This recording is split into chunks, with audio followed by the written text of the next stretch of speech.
This episode is brought to you by John Blake Sales Breakthrough Solutions, helping you to at least double the amount of leads that you get that convert into paying clients.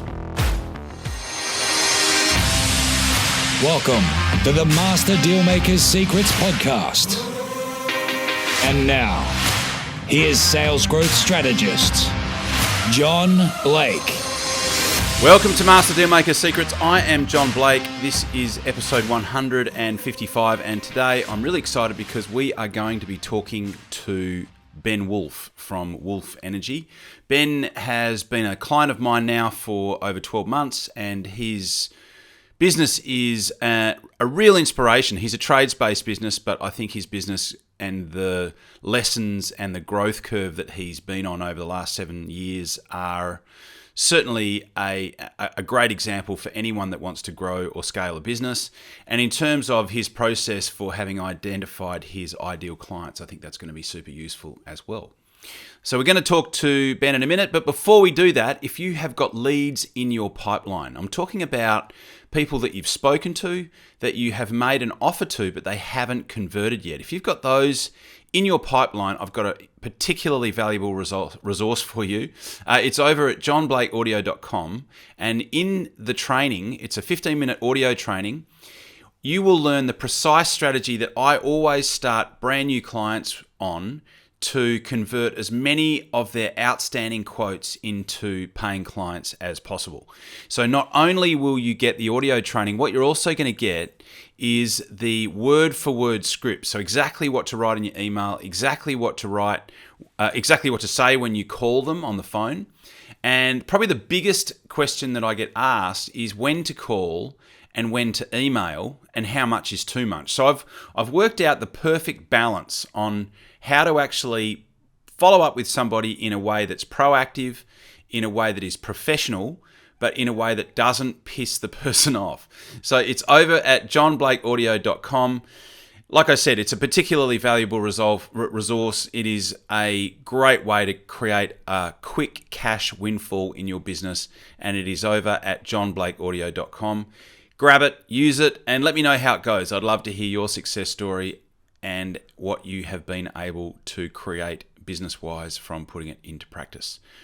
So thanks for that, and I will now head over to the interview with Ben. Cheers. So today I have got Ben Wolf with me, who is the leader of the pack at Wolf Energy Solutions, and I'm really excited because we're going to be talking about Ben's journey in his business, in the electrical and solar contract-based business out of Brisbane. Ben and I have been working together for a bit over 12 months, I think, or at least approaching 12 months. So yeah, really excited to be talking to Ben today about his journey in the business since he kicked off in Brisbane. So Ben, mate, can you give us a bit of, well, firstly, welcome. Yeah, but can you give us a bit of background about how did Wolf Energy come about? And, you know, I guess one of the great questions that I'd love to ask you is, you know, what was the gap that you saw in the market? So obviously, you know, you'd obviously been in the market or been in the business for a while. You know, what was the gap that you could see in the market that prompted you to want to set up your own business so that you could fill that gap? Yeah, okay. Well, I guess a bit of background on me. Sparky by trade. I started my apprenticeship with a tier one company just doing commercial construction projects, and finished my apprenticeship with them, spent a few years on as a tradesman, and I just generally felt like everyone was a number, and I just felt a bit unappreciated, and working all these hours and just falling on deaf ears, be hard work and trying to progress through to a leadership position, and then getting towards the end of the job, and all of a sudden everyone's getting made redundant and they don't really care about anyone. So I didn't like that, and I just felt like I needed a change. And just a few people I knew at the time owned their own businesses, and just got talking to them, and they just sort of said, "Oh, if you feel like starting your own business, we're happy to give you a day's work here and there to help you out." And I just sort of thought, why not? I didn't really have a solid plan at the start when I made the leap, but I knew I just couldn't keep doing what I was doing, and I feel like I could be a better boss than what I was experiencing in construction. So that's what I set out to do. Just sort of made a bit of a leap, which didn't have any real plan. Started just subcontracting to other guys. So a day for him. I might pick up a little bit of my stuff on the side, and then it built to getting my work full time. And then got an apprentice, and then another tradesman, another apprentice, and we sort of kept building from there. So I guess with the gap in the market, I didn't really think of it that way from the start, but it was sort of as I progressed through in business where I started to refine my target market and who I was working for, when I started to notice these different gaps.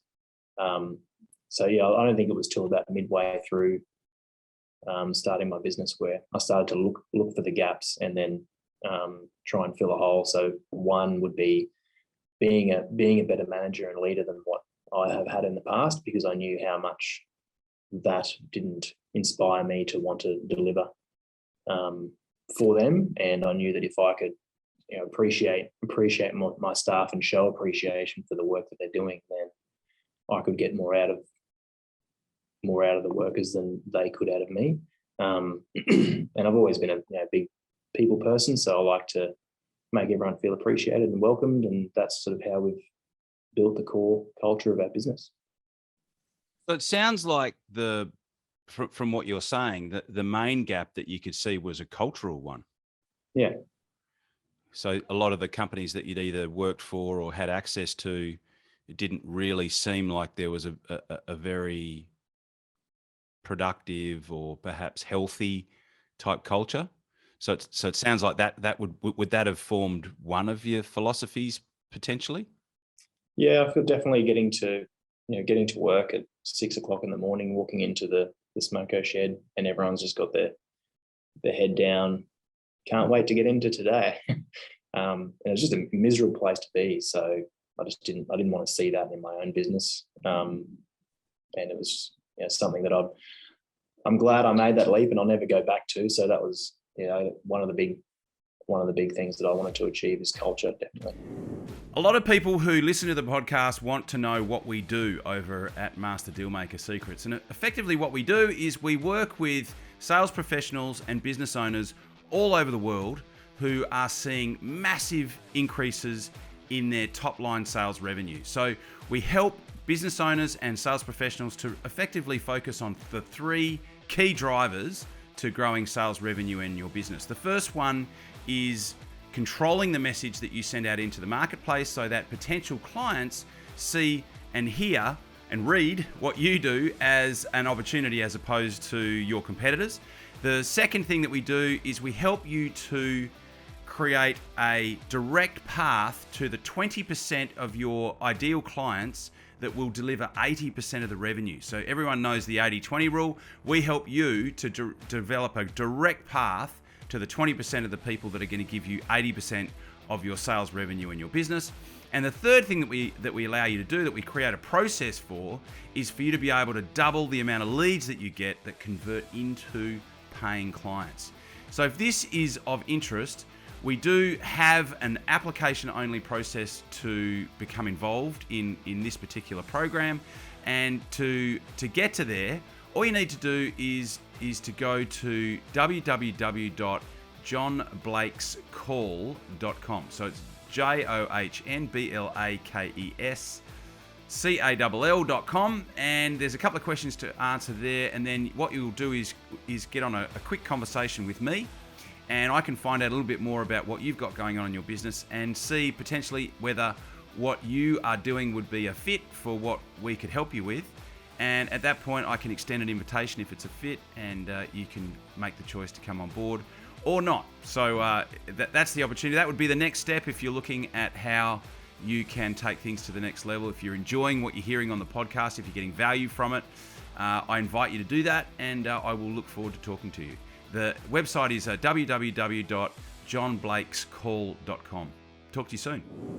Yeah, it's so interesting, and what you've just described to me, them, walking into the smoko shed, and everyone, you sort of walk in there and go, "Wow, who died?" Yeah, very, very grim. My brother works for the fire department on the East Coast, and he he's like super fit, like he's the perfect person for the the lifestyle of the fire. And when he first got out of training, he was, bullets would have bounced off him. He was fit. Like he broke the record for the beep test in the in the physical part of the qualification to, to get into the fire department. And then they put him in his first station, and the first station that he was in was quite possibly the quietest station in the entire jurisdiction of New South Wales.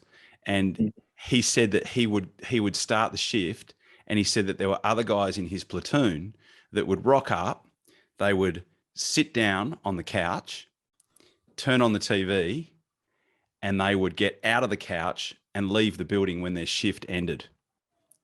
Yeah, wow. That was the shift. And here he is. He's got, literally the fittest guy out of the, the training and preparation academy. And he's got bullets bouncing off him, and he's just stir crazy because there's these guys that are just totally institutionalized that have obviously been doing that, walking in, sitting on the couch, watching TV for their entire, 8-hour shift or whatever it is, and then getting out of the couch and leaving the building. It drove him insane. That suits some people. Some people wouldn't have it any other way. Yeah. It's very wide. Well, and it's all they've known, but culture is huge. And then, he obviously was able to get out of that station and into a couple of other ones where, the culture was so much better. And, but yeah, when you were talking about the smoko shed, it just made me think of that straight away. So certainly, culture and that, that wolf pack, the whole idea of belonging to something that's, bigger than, just working for a Sparky type company. That sounds like it's been a really big differentiator. What are some of the other philosophies that have, in your mind, contributed to the success of the business and the growth of the business? Number one would be definitely engaging a business coach. Most people that start a trades and construction business are good at their trade because that's what they've learned.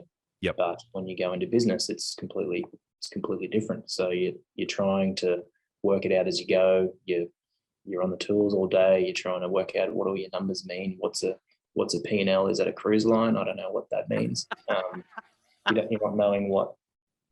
You don't really know what you're doing, so you're just flying by the seat of your pants and just winging it in a way, which is what I was doing at the start. Great electrician, but terrible businessman. So engaging a business coach was definitely the sort of the lead domino for me in our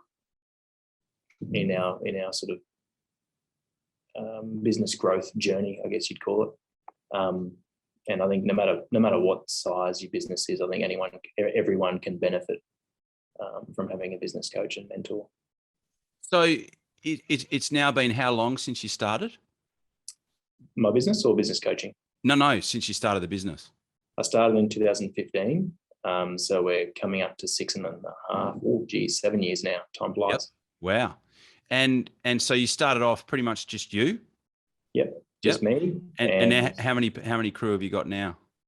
There's 12 of us now, but we're looking for another 4. So it's hard to find tradesmen at the moment, but we've got enough work and capabilities with our current client base to expand pretty rapidly, and we've laid the foundations to take that next step for our growth. Just need to find the right people to fit our culture.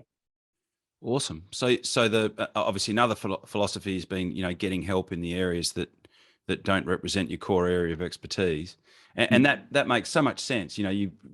People have a particular skill, and then in most cases they have a similar journey to yourself where it's like I can do a better job, or it's either I can do a better job than the person that I'm working for, and you can see all the mistakes that they're making, or they just don't like working for someone, and that ends up being their motivation for starting their own business. But then what that they realize the inconvenient truth that there are other aspects other than the actual technical delivery or product delivery part of what they do that don't represent their core area of expertise.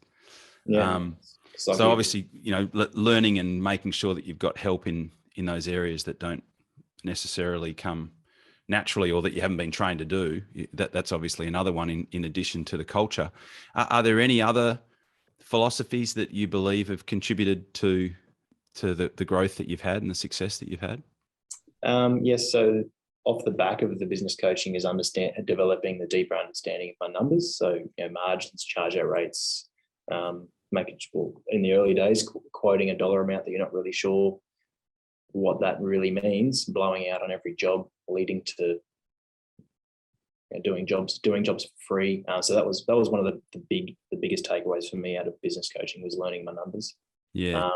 And then the other key major thing that's contributed to our success is taking the time to work on myself and eating right, exercising, educating.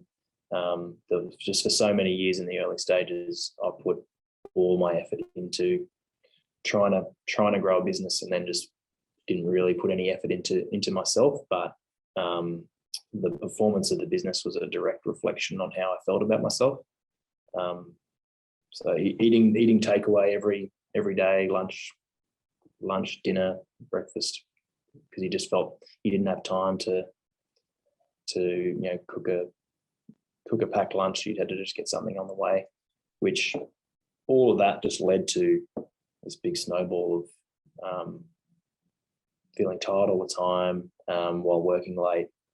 You just always felt like you were going round and round in circles. So putting in that time to improve myself just sort of open up my mind to think bigger and focus a bit more. So removed a lot of the brain fog, and having a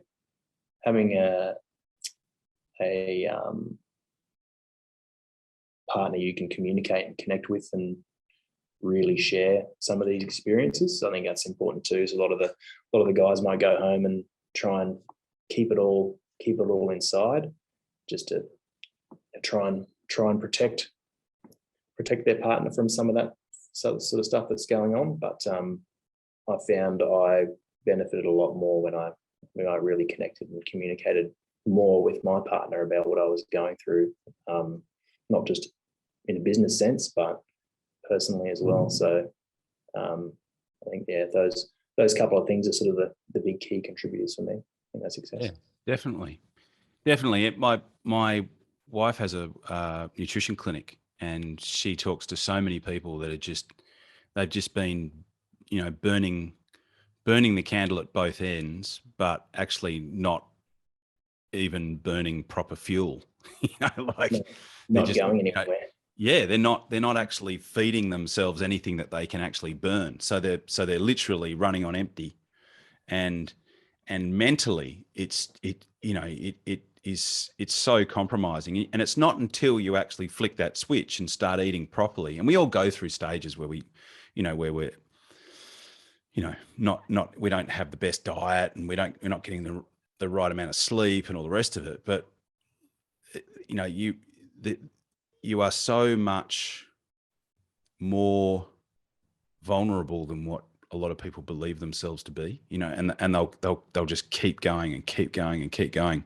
And eventually you just get to burnout. And so you've got to, like you say, that self-care is so important. And I would imagine that filters down through into the culture side of what you're doing, to make sure that the guys that you've got working for you have also, got that self-care and that self-integrity, because that all supports, that all becomes part of the infrastructure and the architecture to make sure that the business continues to grow from a solid base. Yeah. So if you can't look after yourself, how do you expect to run a successful business or be a leader for your team? If they see you're not taking care of yourself, then that sort of filters and spreads through your culture. So if they can see you as structured, you're always on time, he's taking care of himself, he's eating right, he's doing this, he's doing that. That rubs off on them. Absolutely. So it's pretty important to put that higher up your list than a lot of people normally do. Usually it comes last, looking after yourself. Yeah, leadership is leading by example, and I love one of Seth Godin's quotes, which is, if you can't swim, you're a terrible lifeguard. Mm.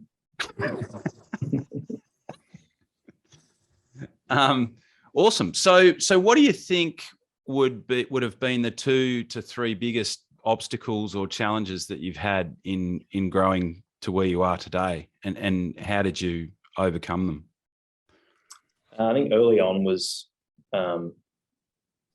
being, like I sort of said before, being the good tradesman, but not knowing what you're doing as a business owner. So having little to no understanding of your numbers, how a business actually operates. For me in particular, that sort of, it started early on where we probably weren't charging out at a correct rate. I wasn't putting the right markup on materials. I was underquoting jobs. I was doing variations for free just to try and keep my clients happy, but to my own detriment. Yep. And not having a good accountant at the time. So it was all these little things which built up to the start of a snowball to a big problem. So we built up quite a lot of ATO, supplier, and superannuation debt. Yep. So that was quite a big hole to get out of, and that caused a lot of stress, not just at work, but at home. So there was, some weeks, if not up to a month, where I wouldn't draw a wage at all. I was probably the lowest paid person in my business for quite a while. But the lead domino to getting on top of all that was, engaging a business coach and a mentor, just so I could learn how a business operates, what my charge out rates need to be, what my margins need to be on materials. Everything I've learned so much from business coaching that if I didn't engage a business coach when I did, I probably wouldn't be in business today. Yeah, it's so important. I think that there are a lot of businesses that don't actually know how much profit they're actually making.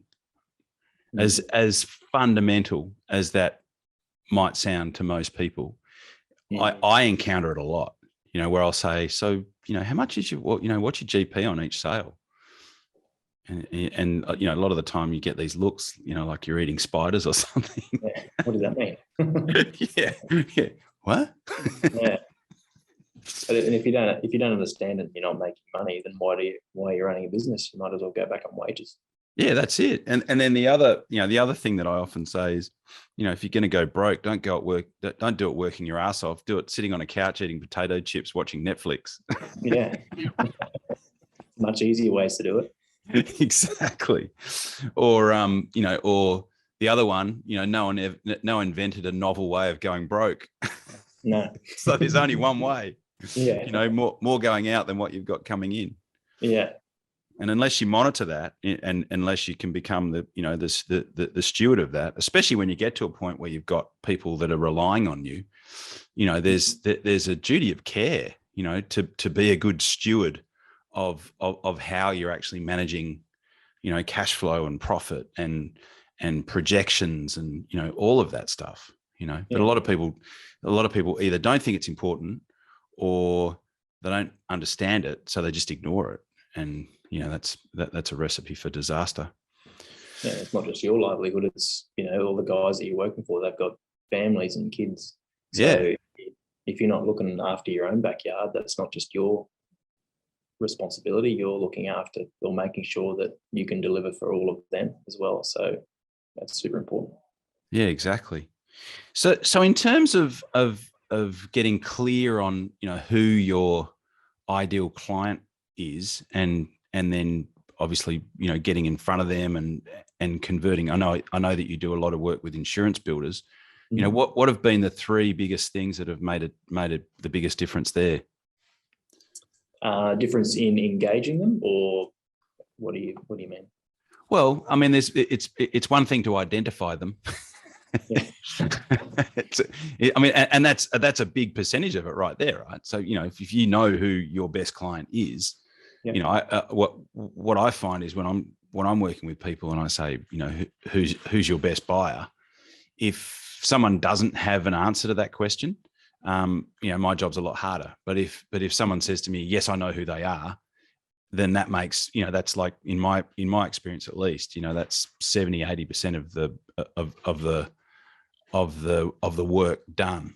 But what's made the biggest difference in terms of you being able to because I know that in conversations that we've had previously, that represents a really solid long-term type opportunity for you, and it sounds like that's been a big part of your success, especially as it relates to margins when you're selling solar and stuff like that. Well, if you look at things like the COVID, different the up and down with the economy, that sort of made me realize, like, the jobs that we lost back at the start of COVID because everyone just freaked out and cancelled this, cancelled that, and it really got me thinking about what is, no matter what's going on in the world, what's the most secure market to be in? Insurance. Yep. There's always going to be some form of fire, flood, or storm activity going on. Obviously, not putting all the eggs in that one basket, because you may have periods of, it could be 3 to 6 months between a big weather event. So having a backfill of other work as well to make sure that you're not pigeonholed, but finding that market was definitely the lead market we wanted to chase, because of the margins, the consistent work. You get on board with one of these clients and you're building a relationship with the one person, and purchase orders and work orders just keep flowing. So you're not putting all this work into getting one private client, where you can put the same amount of work, if not less, into getting a long-term client who could send you, hundreds of work orders, instead of putting hours and hours of work into just getting one sale. So that was a bit of an eye-opener for me. And I guess that started a bit of a thought process of, who are these people? Who are the people in positions that make the decisions? Who do I know that's currently working for these sorts of companies? So I started a little bit of research, and a few people that I knew were engaged with a few of these companies. So just talking to them about who to stay away from, who was good, reliable, what paid regularly, didn't mess you around, well communicated, and all that sort of stuff. So I started to make a bit of a list of the who I wanted to work for and who I don't want to work for, and then started looking through their websites, LinkedIn, looking for the supervisors and repair coordinators, and connecting with them, finding out who is the person in charge of onboarding, because that's the first process, getting all your insurances and licenses and all that set up in their system. So that's the start of the process, and then finding out who else in that company you can work for. So it's once you're in and delivering the service, the work is pretty constant.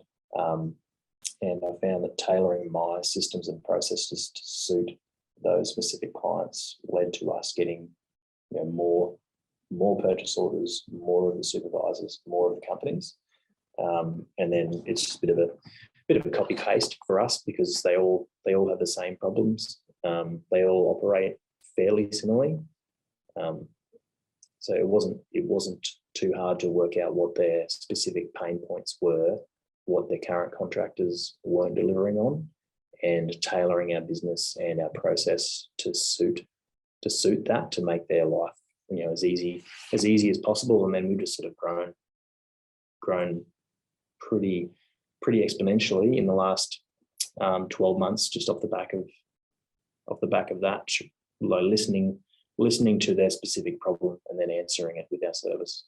Yep. Well, I mean, yeah, as most of the people that are listening will know, that one of the things that I work with clients to do is this direct approach to get in front of your dream clients. And what you've just described beautifully is the exact process. It's like, okay, who do I want to deal with? Let's make a list. Let's fine tune that list and work out the ones that perhaps don't represent the best opportunity and the ones that are an absolute yes. We want to make sure that we get in front of them, and then approaching them, and then once you're in, working out who else within the building that you can work with. So since you became deliberate about doing that, what's that meant for the number of those type clients that you're working with? Because I think when you and I first started working together, I think you said that you had about 4 or 5. We had 3 when we started working together, and now we have 11. Yeah, awesome. So that's companies, and then within those companies, they're the varying level and size of supervisors, repair coordinators, and like. Yeah.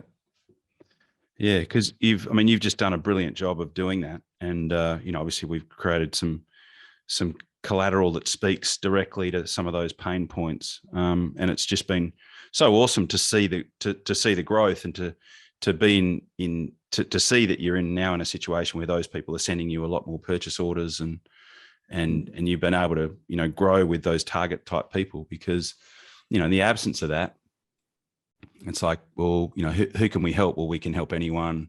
We deal with private residences or private businesses, and it's that one-off thing.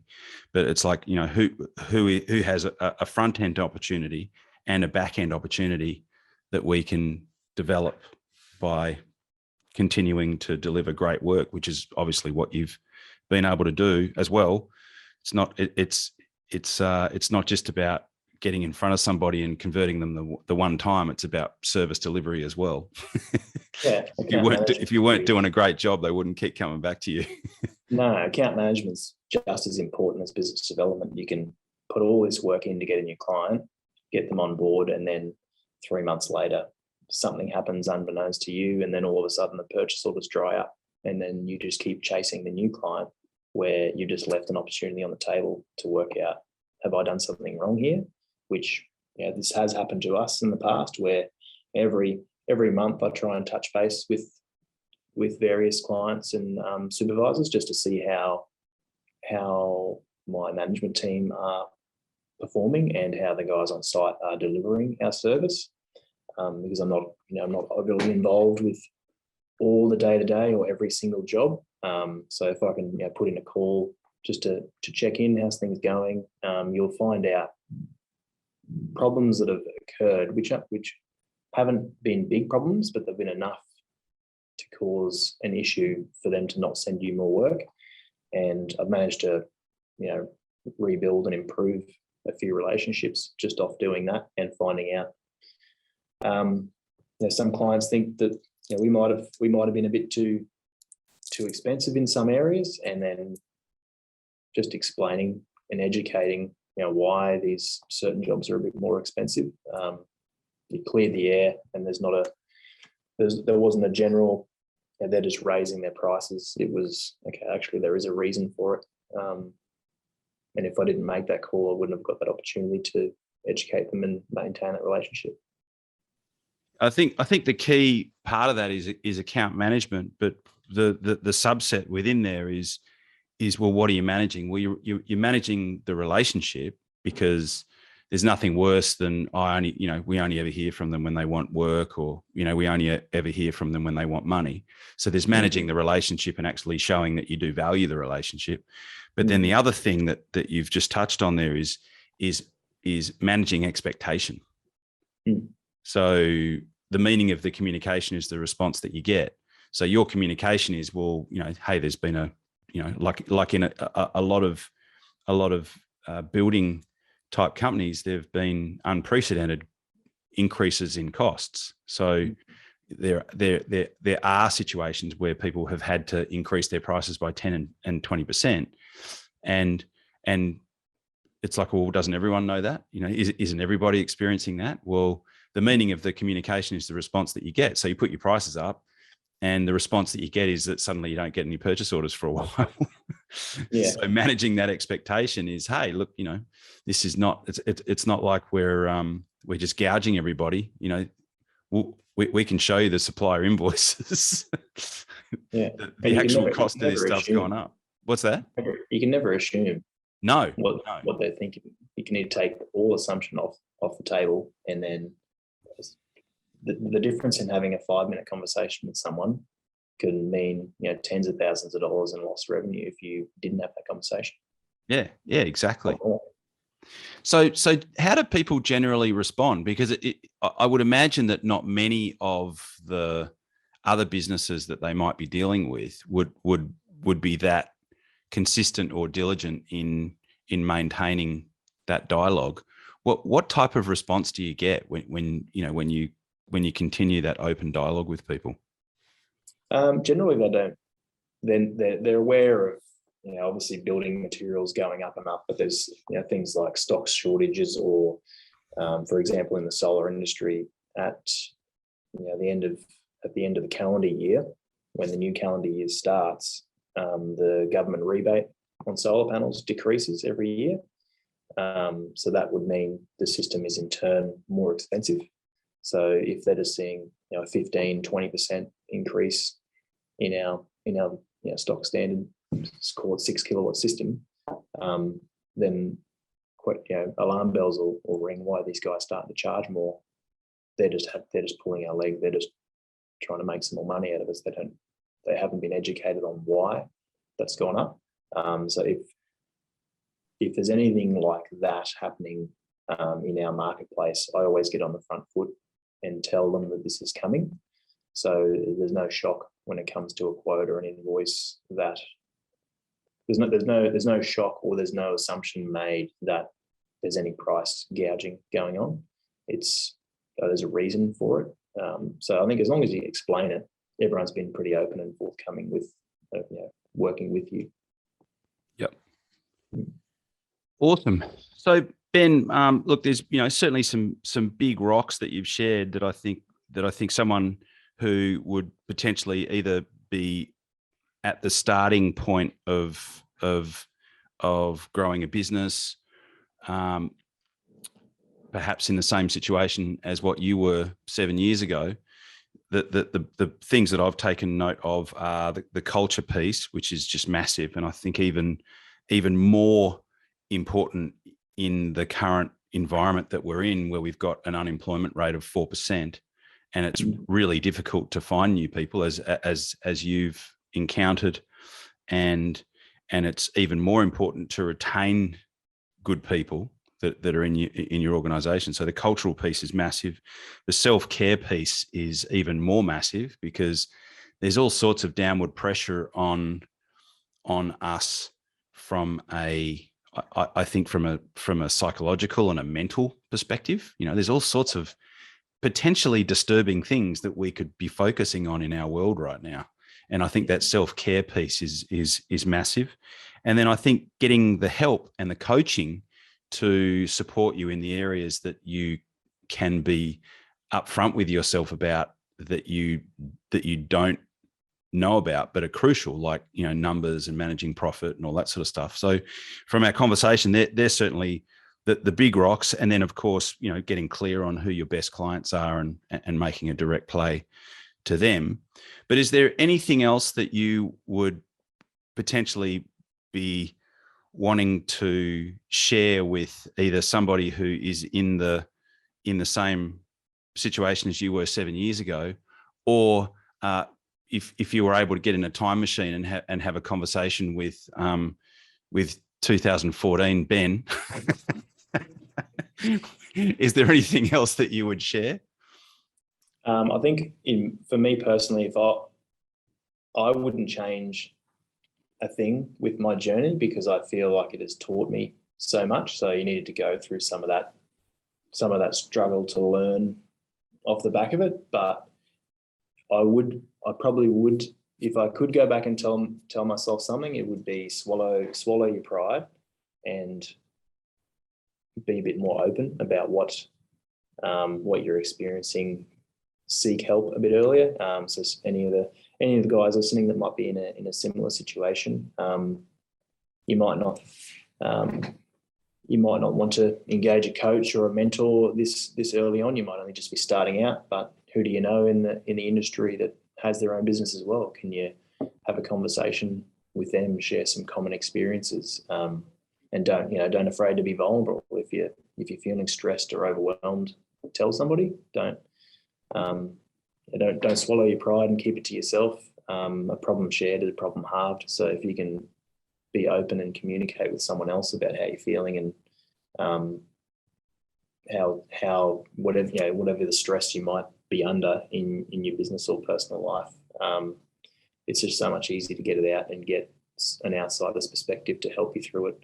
So I think that's probably something that took me a bit too long to realise. So yeah, I still would have gone through the same journey, definitely, because I value and appreciate how much it's taught me. Yeah. Yeah, awesome. Well, mate, I have very much enjoyed our chat. Thank you so much for being on the show. And, mate, I will no doubt chat to you soon. If anyone is in the Queensland or Brisbane area and needs electrical or solar installations, Wolf Energy is what to Google, and you will find them. They do a fantastic job. But, mate, yeah, thanks once again for being on the show, and I will chat to you soon. Thanks, John. Thanks for having me. You've been listening to Master Dealmaker Secrets with John Blake. Subscribe to get more in-depth strategies and maximize your sales process with new episodes every other week. And double your inquiry to sale conversion with the lead flow you already have. Go to johnblakeaudio.com for his exclusive, free, no fluff audio training and companion PDF guide.